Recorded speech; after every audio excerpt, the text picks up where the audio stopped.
Hola, aquí us deixem la nostra proposta.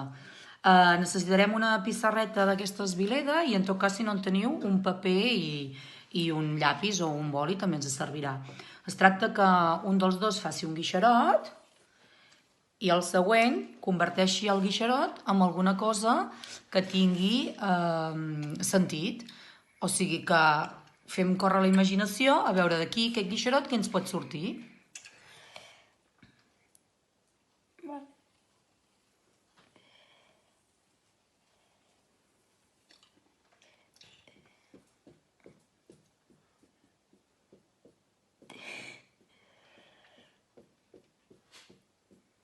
Una muntanya russa.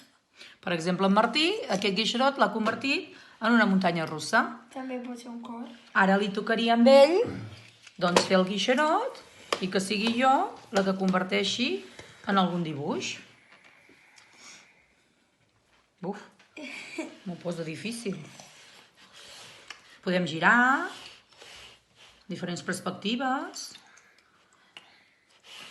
i tot i això, a vegades, costa.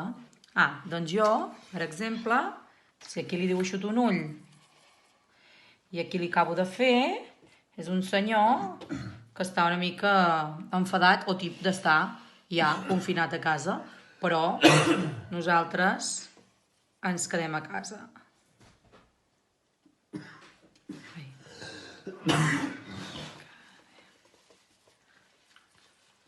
Esperem que us hagi agradat la nostra proposta. Fins aviat!